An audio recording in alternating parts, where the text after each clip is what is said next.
Welcome to Free Advice Friday. My name is Carrie Barnum of New Shelves Books, and I am happy to be here every Friday at 10 a.m. Eastern to talk about publishing, marketing, and the business of being an author. You can join us live at newshelves.com/FAF, or you can email in your questions to info at newshelves.com. We answer those as we're able, and then our replays go over on YouTube, which is just New Shelves Books channel. So you can subscribe to that as well to get your answers. We are going to start with a question we have live today, and this one is for an agent who is traditionally publishing. So my agent is trying to sell my manuscript, which is book one of a two-part series. Is it wise to write the sequel before book one sells, or wait and write a completely different book in the meantime? This one's a little bit difficult because while the idea for a series or a sequel, prequel, all those kinds of things are good, because the idea is most agents, when you're pitching an agent or when an agent's pitching a publisher, you don't pitch a series. You pitch a standalone with series potential. If a publisher picks it up, they publish the book and it does well, then they'll want more books in the series. If it doesn't do as well, or what have you, then they may not want that. So writing the sequel before the first book is sold is not something I usually recommend unless you have a backup plan to self-publish it, because you may be writing for, I don't want to say no reason. Writing is its own reward, but you may be writing something that's not necessarily going to sell. So you have to kind of consider that. If I were working with a literary agent in traditional publishing, what I would be doing is I would be outline book two. If you've got idea for a prequel, if you've got ideas for an entire arc for a 5-book series, great, outline it. I personally don't think I would be intentionally writing the next book. Now, if it just comes to you and it's just flowing and it's what you want to do, great. But I don't think I would necessarily really be digging into that, because keep in mind, if a publisher picks it up, they are probably going to run it through some edits. They may ask for changes, and those changes can affect the storyline later on down the series. So sometimes that means you're rewriting the sequel. Now, what I would say is, as soon as you finish your book and you are feeling creative again, start another book, whether that's another series, another standalone, start another project, because that is number one, what literary agents want. They want an author who is going to keep writing. They don't want someone who has one book and that's it. Unless that one book is, by a celebrity or something. They want a great book, but they also want an author and a partnership that will continue on, that will have more deals down the road. And also, if for any reason your book is being pitched, sometimes your current book just isn't hot right now. Maybe your tropes are kind of on the way out. Maybe there's political topics that are kind of a hot button right now and publishers don't want them. So by continuing to write and writing your next book, you have another project in the hopper to show your agent, for your agent to pitch. And I can't tell you how many times I have talked to agents and they will tell me that what they sell first is not the author's first book, that sometimes it's the second or even third project that ends up selling. And so I think you should always be working on your next project. And I don't think I would intentionally focus on a sequel. I don't think I would intentionally go for the rest of the series. I would think for your next idea. Now, one of the things to consider is, are you going to stay in the same genre of your current book, or are you going to go somewhere else? Sometimes you find your groove somewhere else, but just keep in mind that if your agent sells a novel or a book to a publisher in a certain genre, they're either going to want you to continue the series, or if you have another deal with them, they're probably going to want something in a similar genre. So just keep those things in mind. But really, always keep writing. If you have great ideas, outline them, write them down, keep a notebook, keep a Trello board. I don't care what it is. But if you are so immersed in the world right now that you're like, I have so many ideas for this character in this arc, plot them down, write them down. That's never going to hurt you. It can serve you well later, and that can really help you. Um, let's see over here on the side. Yes. So especially for children's books, publishers want to know you can do multiple books in 1 year. That is so true. And I think we talked about this maybe a little bit last week, where in children's books, kids like the same characters. They get very attached to characters. And so that is why we see long running TV shows, is because kids like the same thing repeated over and over, but slightly different because it's comfortable and it's something they'll come back to. And so if you are a children's book author, even I would say all the way through middle grade, YA, I think we see kids diversify a little bit more, but when we're talking about picture books into middle grade books, kids like the familiar. They like to see what is it, the Dave Pilkey series, the Dog Man and the cat. Kids love those because they like their same characters coming back with a new story. Children's board books and things like that, we see the same thing.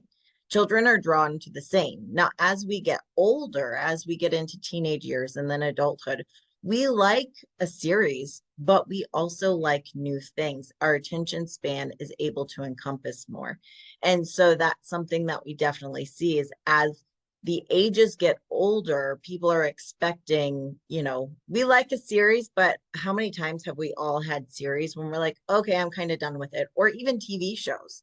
I am, along with all of you, I'm the best of them at binge watching a good TV show. I recently discovered Grey's Anatomy, like in the last year. This has 21 seasons. I mean, there's a lot of TV. It took me about a year to watch all 21 seasons. Now, was I sitting there and just paying attention solely to that? No, but if I'm doing the laundry or something, I'll throw it on. And I like it. However, there are times where I'm like, okay, I'm kind of done with it. It's the same. I want something new. And kids don't tend to have that as much when they're younger, which is why they will watch the same thing over and over and over. It's just I think it's mentally and, just how we work. I mean, obviously, children are different than adults, just a little bit. I love Grey's Anatomy. I grew up watching the old school ER with George Clooney, and that was like one of my favorite shows. And this is like, it's kind of like that. I'm not ashamed. I like Grey's Anatomy. Let's see. All right, let's take our next question here. Um, I love this. I just have to say, Vicky said her new favorite mug is her sister's, and it says, "If you see me talking to myself, just move along. I'm self-employed. We're having a staff meeting." And I do. I talk to myself. The only problem comes in is when you start answering yourself, that's when there's a little bit of concern. You should at least use a different voice if you're going to, answer yourself, in my opinion. All right, let's see. I'm just getting files set up on Book Vault in the UK. Not so smooth. The formatting sizing doesn't match up with the files that work fine for KDP and Ingram. Is this unusual? No. So for those of you who do not know, Book Vault is a company that typically they do a lot of offset print. So they do, if you're doing like special editions, you're doing foils. I think they just started in the UK sprayed edges. If you've ever seen special edition books that have like the really pretty sprayed edges or different colors on the edges. They just started that. So Book Vault very often does larger print runs and they will do like special editions and things like that.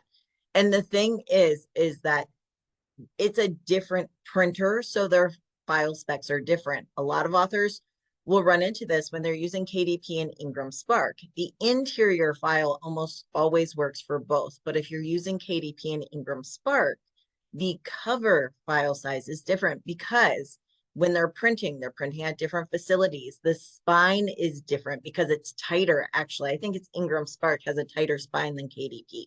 So that the spine is smaller. So you have to have a different cover file in many cases. Your designer either has to design your cover file very mindful of using both platforms, or you have to have your cover file size for both Ingram Spark and KDP. The same thing here. Book Vault is doing offset printing, or they are doing a different type of printing. Sometimes they're still doing the same technology that print on demand is on, but it's different. just a different like set of printers essentially. And so they're different file specs according to the paper they're using, according to the machines they're using, and everything like that. And so it's not unusual. You may have to get your files formatted specifically for BookVault. I know they do some proof copies and things like that, so make sure you take advantage of that. But it's not unusual to have different file size for different printers. Same thing would be true if you're getting, if you did print on demand and your book was just doing beautifully and you decided you wanted to go to CC in China and have them print 10,000 copies of your book, you would have to have different formatted files according to their specs for their equipment. So it's not unusual at all. Let's see. I think you talked about this in the past, but I wasn't ready. I want to know if I should have different author names for different genres. I was getting fancy. I use my name for young adult and adult fiction, but I have book ideas for middle grade and a few for younger ages. So this depends. I will say that we have talked about pen names and we've talked about the difference between an open and a secret pen name. I don't know if these are official terms. They're the terms I used. So we're going to stick with that. And to me, the difference between an open pen name and a secret pen name is an open pen name is when you're using a pen name. So I could use K.R. Barnum and Carrie Ray Barnum, and I could have different pen names for those. And maybe my adult fiction, which is very, I don't know, maybe I write adult historical fiction. It's very clean and there's no spice in it, and I'm writing that under Carrie Ray Barnum. But then I also decide I want to do picture books, and I'm going to do picture books featuring a squirrel that's a ballerina. And if I do that, I would probably choose to use a pen name. Now, I'm not using a pen name because I don't want my children readers to find my adult novels, or my adult readers to find those children novels. Because I don't really care. There's nothing in those novels that if a 10-year-old picked up my historical fiction, that would be detrimental to them. There's no spice in it. There's no, like there's not hardcore gore or anything like that. So I would still use a pen name. I would use K.R. Barnum for that children's book series because of algorithms. So when we are doing so much online, whether you are traditionally or self-published, when we are doing so much online and so much about how people find us is based on algorithms and searches, it can be very confusing to the algorithms if I have adult historical fiction, which has one reader base, and then I have children's picture books on this ballerina squirrel. It's a different readership. Now, sometimes they might cross over, but not always. So it's one of those things that you definitely may want to use a pen name for, not because we don't want them to cross over. Now, if I was a spicy romance author and a children's book author, I probably would not want my children's book, if I wrote middle grade, I wouldn't want my 10-year-old readers to find my spicy books. Parents probably wouldn't either. So I wouldn't necessarily want that to be a crossover. So when we're doing it for purposes of algorithm, not because we want to keep our audiences separately, I call that an open pen name. I don't care who knows it. I would even say, K.R. Barnum or Carrie Ray Barnum writing as K.R. Barnum for her picture books is also a historical author, whatever. It's an open pen name. It's not a secret. If I am writing children's books and spicy novels, I would want those separate. In fact, I probably would use a pen name that's farther away from my name. I'd probably do, K.R. Barnum for my picture books and Lynn Bukowski for my spicy books, because I don't want any crossover. Not only do I not want the algorithms to cross over, I don't want my audiences to cross over. And I probably would not be speaking so openly about writing both. I would have kind of a persona for each one. So in your case, where you're kind of already using a pen name and you're already writing YA, but you're going to middle grade, I think some of the things I would think about is how much different is the readership and how is that going to affect my algorithms? think we talked about last week about how Amazon is the second largest search engine in the world. That means they're gathering a lot of data, they're using a lot of data. And so we have to pay attention to that, because if we're confusing the readership, we're going to have trouble. So these are things you kind of have to think about your own books, your own plan, but also know that using a pen name means more work. You can publish, if you're self-publishing, you can use the same KDP and Ingram Spark accounts to publish both pen names. However, you have to create a new Author Central profile for the pen name. So you have two author profiles. In some cases, if it's a secret pen name, it means creating two Facebook pages and two websites, because remember, it's like two different people. If we are having crossover, then maybe we could have one website and just have kind of a tab for each one, and that's fine. But you have to kind of decide what fits best for your books and how much work you're willing to put into separating. I have one author recently who we talked about using a pen name because she has historical fiction, and then her new book was a thriller. It was completely different genres. Now they're both for adult, they're completely different genres, and typically will have different readers. Thriller readers typically read differently. They tend to read younger. Thriller readers often will start in the 30 to 50 range. Historical fiction, the type that she was writing, typically would be starting in the 40s to maybe 60s would be her ideal demographic. There were different topics involved and just things going into it. So we did discuss a pen name and whether or not it was worth it to hit those algorithms and not confuse the algorithms with her readership and her genres, if it was worth a pen name.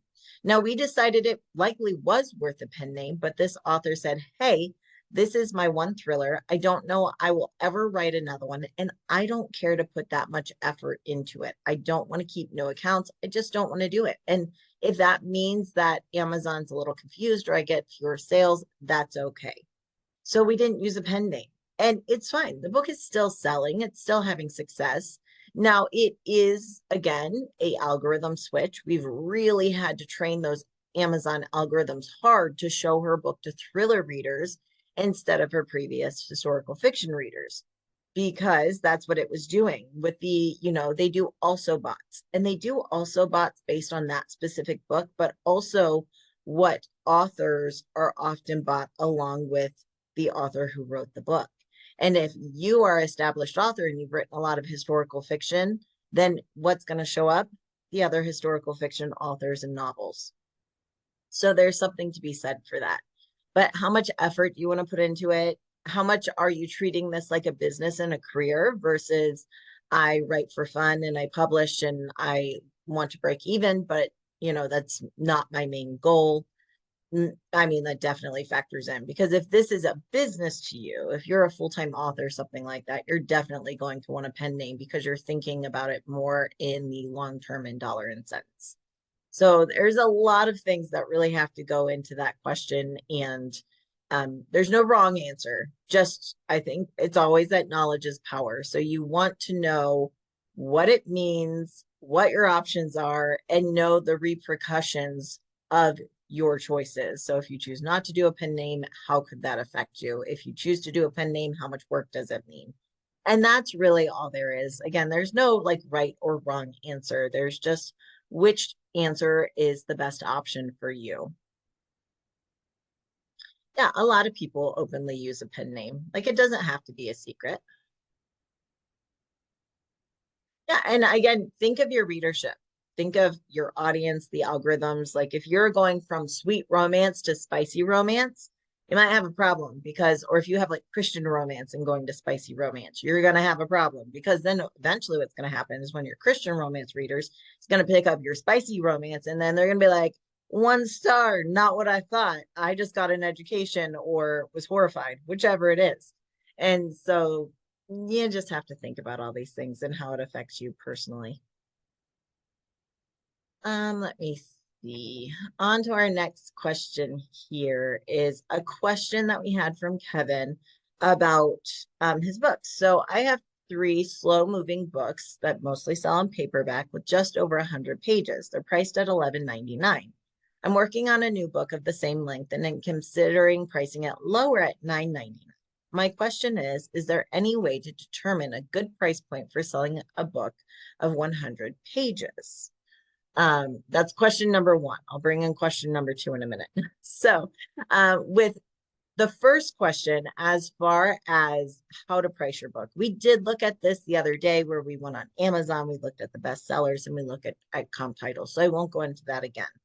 Now, one of the things I will say is that if you're trying a lower price point for your book, just make sure the margins are still there. Make sure that you can still make profit. And don't forget that the concept of perceived value. If your book is priced too low, especially for a niche or a nonfiction topic, people often think, oh, they're not have great experience. It's really funny when you look at price testing. Actually, if you look at price testing for all sorts of things, from groceries to services, to cars. A lot of people will go for the middle. It is actually more beneficial. And by the way, not that I doesn't necessarily apply to books, but if you're ever selling services or products and you have a product, you are more likely to sell more in your ideal target if you have a very low option and a very high option, because most people take that low option. Let's say we have a book, 3 books, all on Asian lore, and they're all 100 pages. And we have one book that's paperback that's $5.99, one that's $9.99, and one that's $12.99.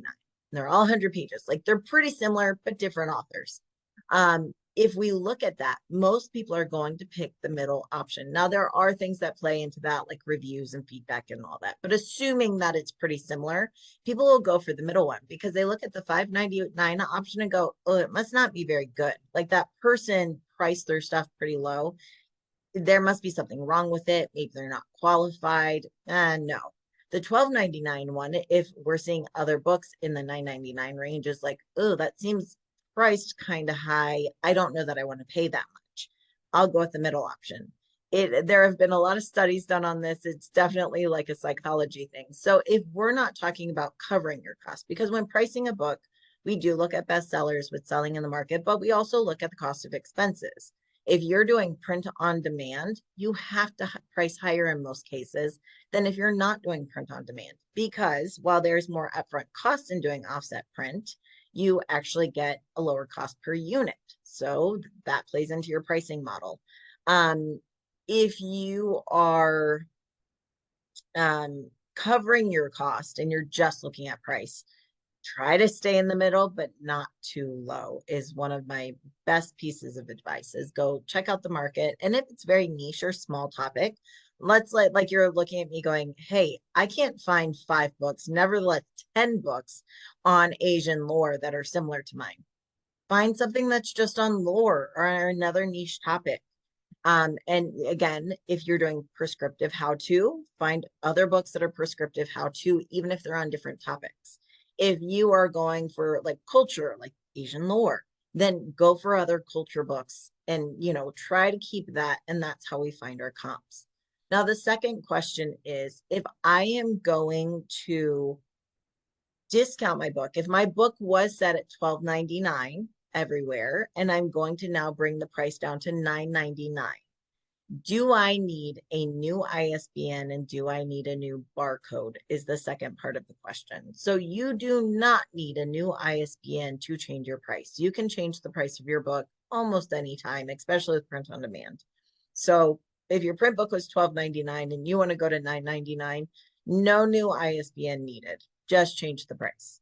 As far as the question for do you need a new barcode, the answer is usually yes, but let me clarify. If you created and placed a price-specific barcode on your book, which is recommended if you are uploading to Ingram Spark, if you're selling into retail stores, because most retail stores, including Barnes and Noble, do actually make that a requirement that you have a price-specific barcode, which means that in the barcode, we can actually see the price. We can see the $12.99 in the barcode. It rings up that way and so on and so forth. So if you discount the book from $12.99 to $9.99, you do have to update your barcode for that situation. Now, KDP is a little bit different. KDP is selling online. They're not selling to retailers. So they do not require a price specific barcode. Actually, Ingram Spark doesn't require it. It's just really recommended.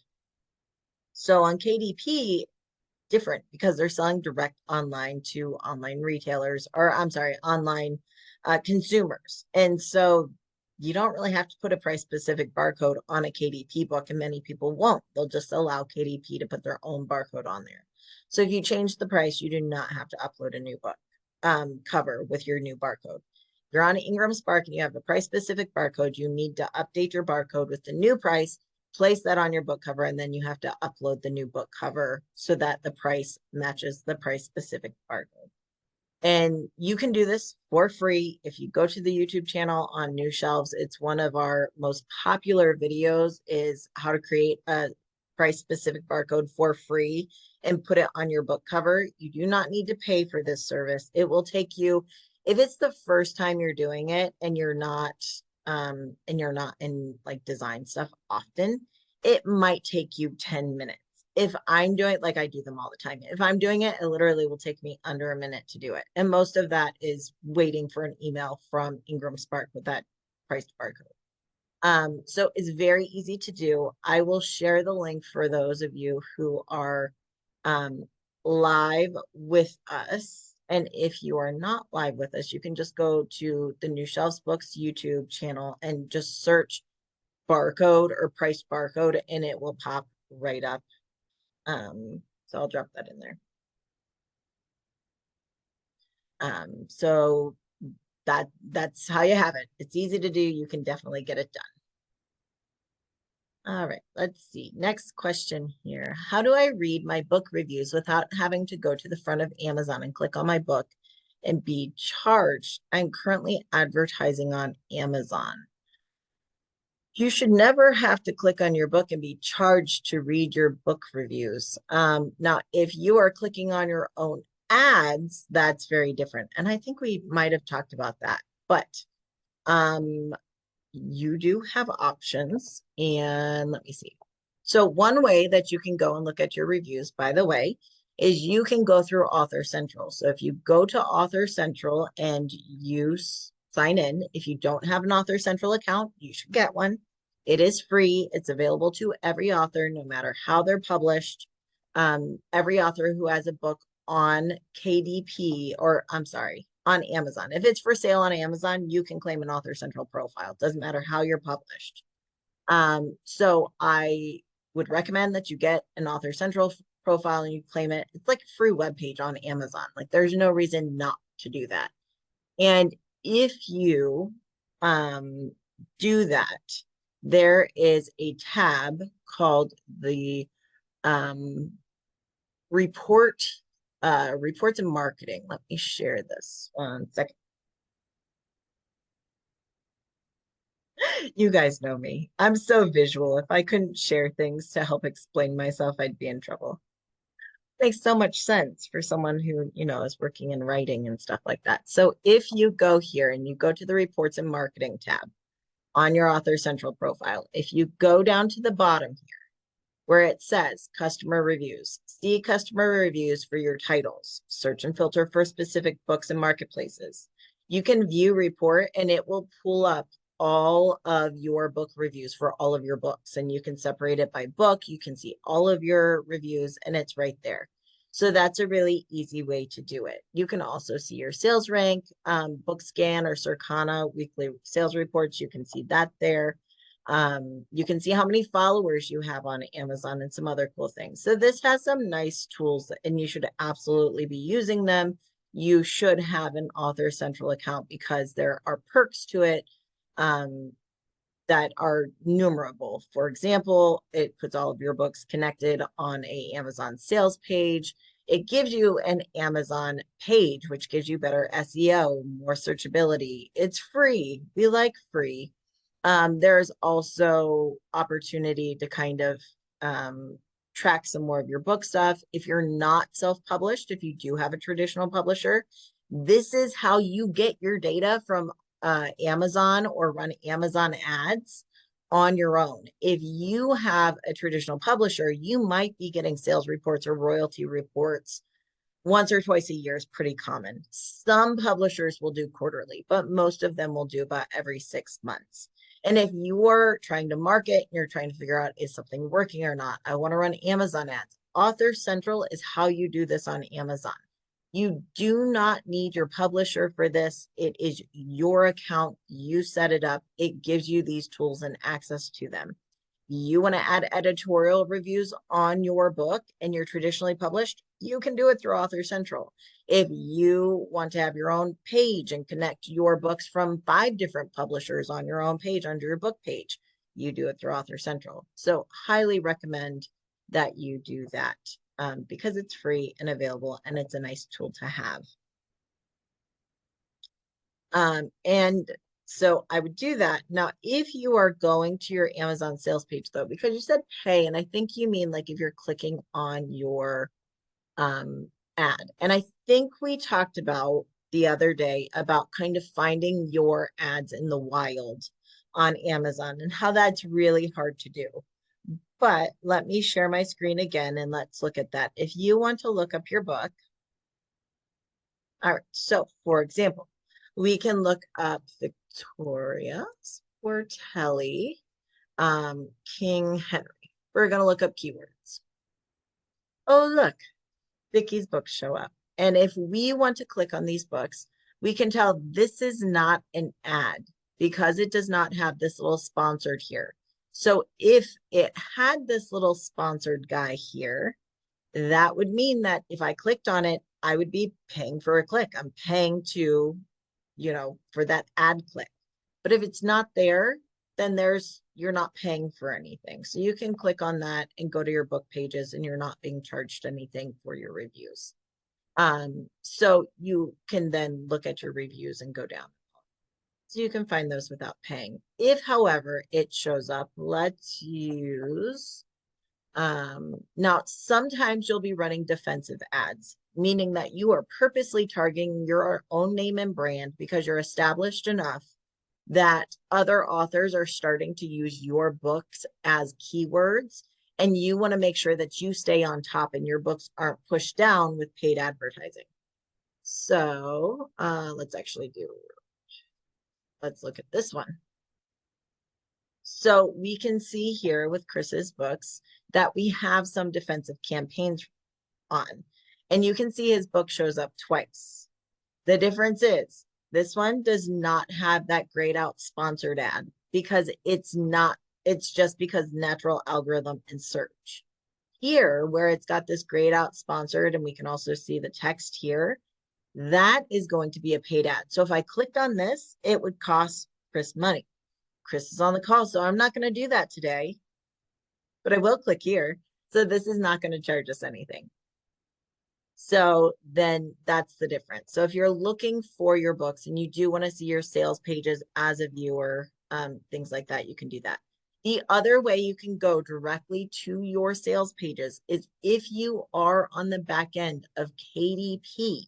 When you're on the back end of KDP in your bookshelf, you can actually click, there's an option where it says on your bookshelf next to the book to the right of the cover, it says view. And if you hover over that, it'll pull up a lot of different countries, US, Canada, Mexico. That's where you can click on those hyperlinks and you can see your book on those platforms. So you can see your book in the US and click and go straight there. So that's pretty easy.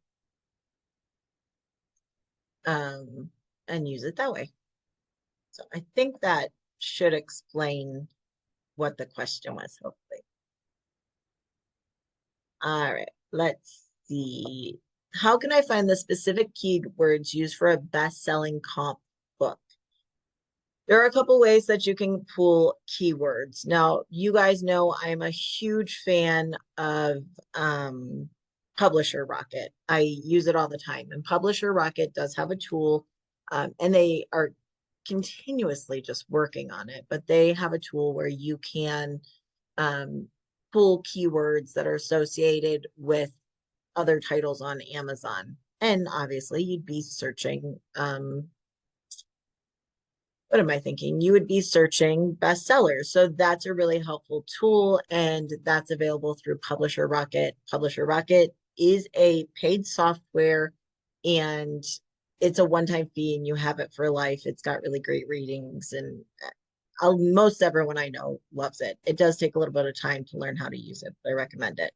And if you want to see that, I will drop a link to that in the chat.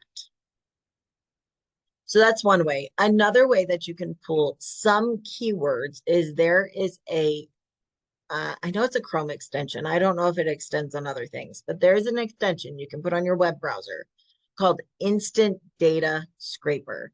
Instant Data Scraper, as it suggests, is a data scraper. So you can put it on as a extension on your web browser. You can go to that bestseller, that comp book, and you can click the button to scrape the data and it will pull keywords. Now, no, it's just going to pull a hodgepodge of everything it thinks is important or a keyword on that page. Some of them will make sense, some of them won't.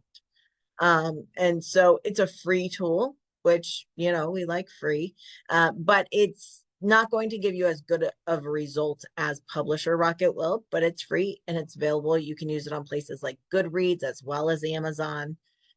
You can use it on Barnes and Noble and pretty much just about anywhere. So that's something that you definitely can check out, because it does work well. And so I would recommend that. There are some other tools that you can use, but honestly, if I have to give you like two tools, one paid and one free, those are my top two. I've tried a lot of different things. I've tried TwinWords, which is really more focused on like Google SEO.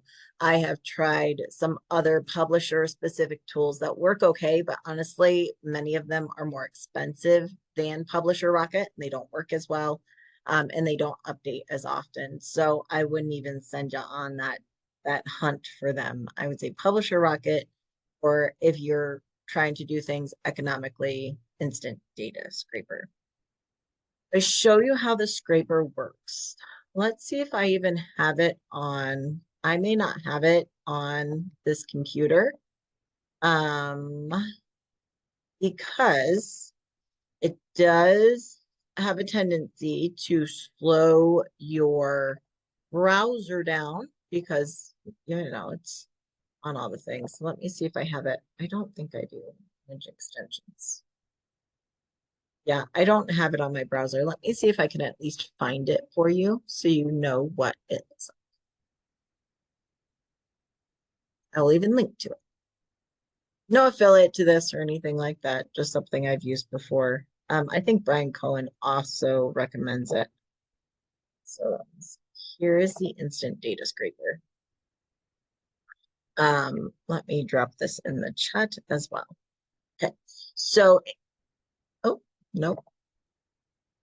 Look at me over here pushing buttons, just trying to exit out all my windows. All right, so instant, you just add it to Chrome, and then when you're ready, you just go and click on it. They do have a kind of video here. I don't know if you guys can even see that pop up. I don't know if you can see this pop up that's showing you how to use it, but they do have a whole like video that shows you how it works. And so I will put that in the chat here.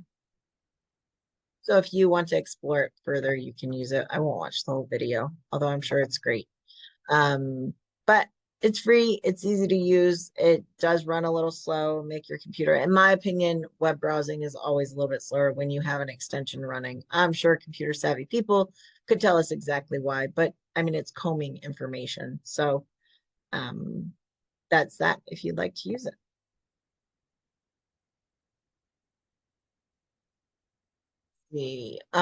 Is last week's Free Advice Friday up on YouTube? It is not.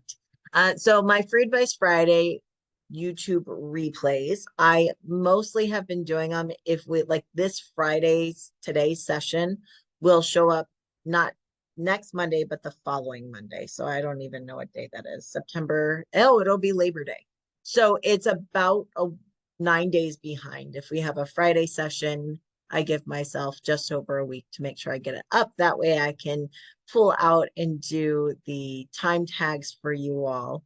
and get that up and running. So if you follow and subscribe to the New Shelves YouTube channel, you will see those episodes go up, but it does take just over a week to get them up and available for you. But they're all free, and so if you can't join us live, that's available. And I will check the other thing. All right, let's see. We've got about 10 more minutes. If you have any more questions, drop them in and let me know. I was just reading some information, you know me, all my newsletters that I'm a part of, and I was reading from Publishers Lunch that the AAP has released annual sales stats, and it was really interesting to see that the sales stats for 2023 going into 2024, it's interesting to see that we're seeing that sales are falling, which again, we had this crazy high peak during 2020 and 2021 that were due to life circumstances I'm sure most of us don't want to repeat. And so we're just coming down off the high of that a little bit. But it was really interesting to see that it showed that for print books, the unit sales were falling slowly, but there have been price increases in books. So not just print on demand and self-publishers, publishers across the board have started to kind of increase their prices a little bit to account for higher cost of production, higher cost of employment, all sorts of things. So we're seeing those unit sales fall just slightly. It's 8.1% in 2023, but that it's being balanced by price increases. It's also being balanced overall. Like this is just for print sales, but overall, we're also seeing a big balance because of the popularity and increased purchase power for ebooks and audiobooks, because those are growing rapidly. But as far as print books, I often get asked the question, like, do I ever think that print books will just be a thing of the past? I don't, by the way, I don't think that print books will be gone ever. Hopefully not, anyway. I do think that for print books, we definitely see a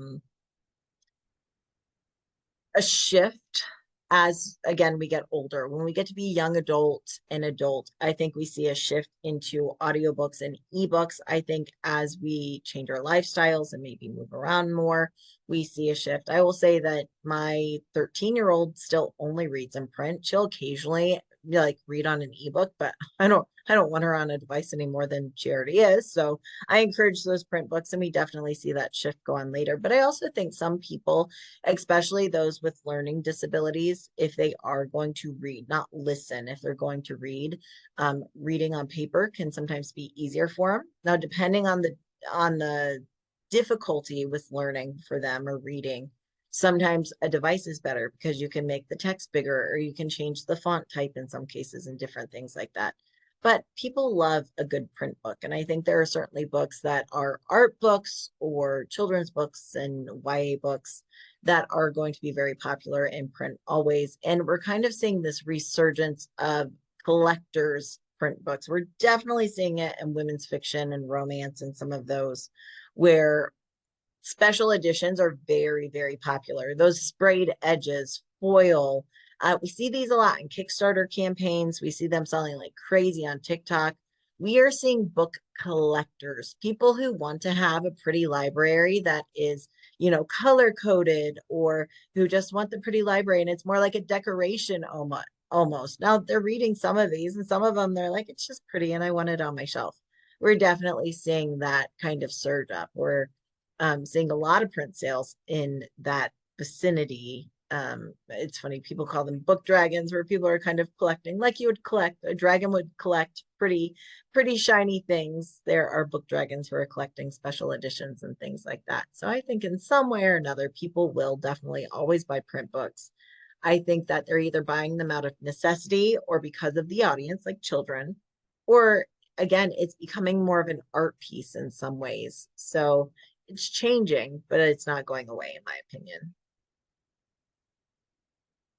I'm still self-revising a memoir to get it down to an industry suggested standard word count of 80,000 to 85,000 words. It is as I mentioned before, a chore. Yes, editing can be a chore, especially when you're cutting things out. I have contacted many self-publishing companies online, and they're aggressively reaching out to me to use their services. Well, of course they are, because so many companies are making their money on the author, not the book. And again, if they're upfront about that, you know what you're getting into. Each his own. I mean, New Shelf charges for our services. I don't work for free. I can't. I've got kids, family, house. There's a place for services. Now, I feel like the services that I charge for bring a lot of value, and I feel very confident in that. The people I work with, most of the people I work with are either return authors or long-term clients. So I feel good about it. But there are a lot of companies out there that are preying on authors who are, I think your book can be turned into a movie. I think your book will be the next best thing. And they will take. They will aggressively go after authors to sell them a product, and not necessarily follow through on delivering, or, not necessarily caring about the author as a whole and their long-term goals. So you do have to be aware of scammers and things like that. Definitely be careful with that. Now that doesn't mean that you shouldn't continue to edit and then publish your book, and whether that's self-publishing or hybrid publishing. We've talked about that before. I think there's a place for different things. But also, my rule of thumb is be wary of any company that reaches out to you first.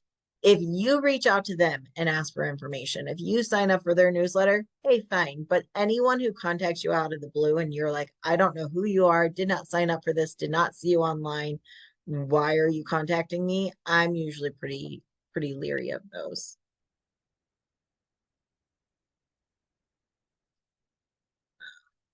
I had an offer from a national company for my book. They need 60%. If retail price is $19.99, it's a 70-page paperback kids drawing book. What price would I need to get for printing to make this offer work?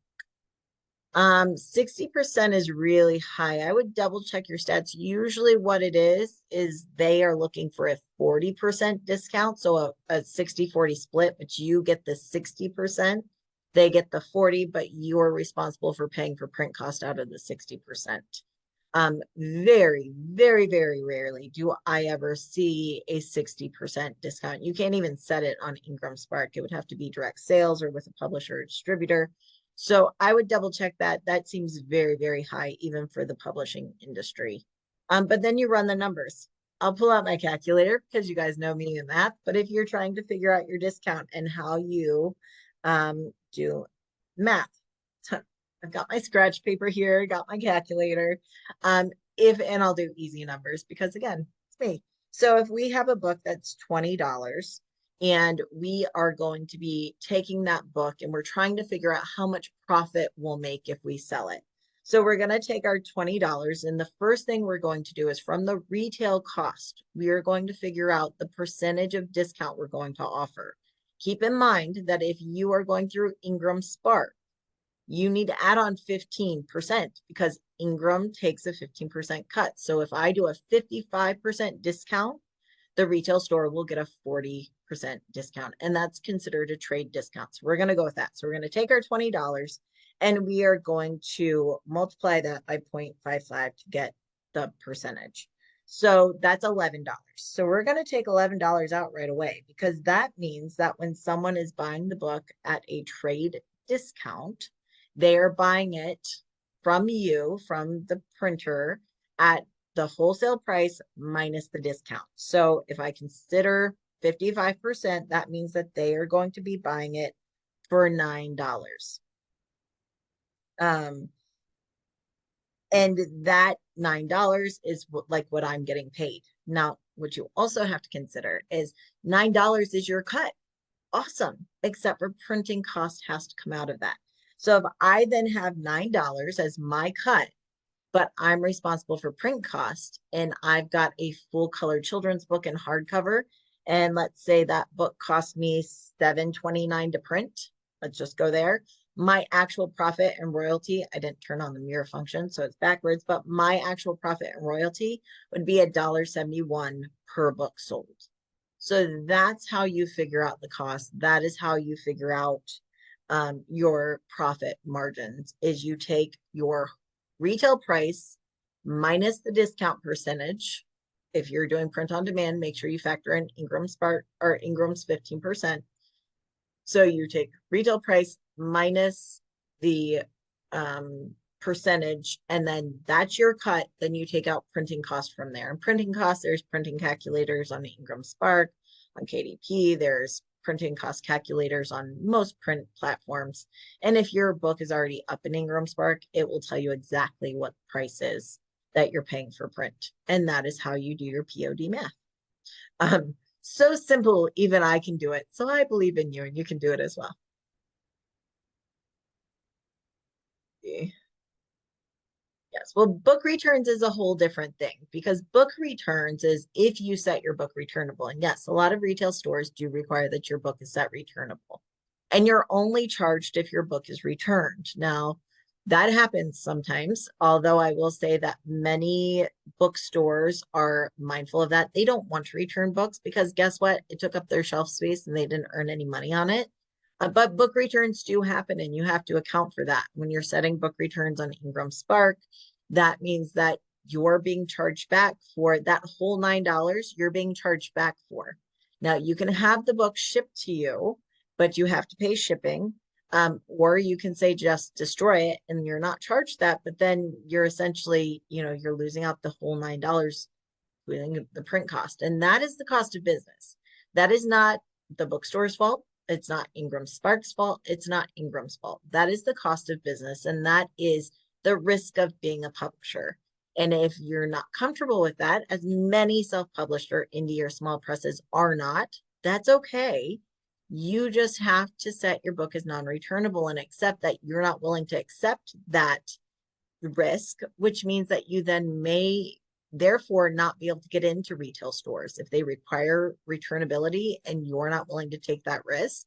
Well, then you kind of just say retail's not my spot. I'm going to focus on Amazon, online sales, whatever it may be. But that is part of doing business as a publisher. And if you are self-publishing, you are the publisher and you have to review the risks and decide what it's worth to you and what's not worth to you. Are you going to even be marketing to bookstores? Should you maybe not set your book as returnable in the pre-order period, but do it later? There are so many options. So it's all about, again, having the knowledge to make wise decisions. And there's no right and there's no wrong. It's making the decisions that are right for you and just being mindful about that. It can certainly, there are different things for sure. There are different returns that can hit you, and it just all depends. All right, everybody. I think we got our questions answered today. Oh, look, we had Q&A things. Let's see if I can pull them real quick. Yep. So these are all great questions, but they're all pretty involved. So if you would either, I will try to grab a screenshot here. Actually, I can pull them from my transcripts. I'll try to answer them next week, but if you could help me out, email me and I will save them for next week because all of these questions are pretty involved and it's already 11 o'clock. But come back next week and I will answer these new questions. I see Annette and Kim. So Peter, email me and we'll get those answered for you next week. For now, thank you guys for being here this Friday. I'll see you next Friday, 10 a.m. Eastern. Until then, have an awesome weekend, a great week, and we'll see you next time.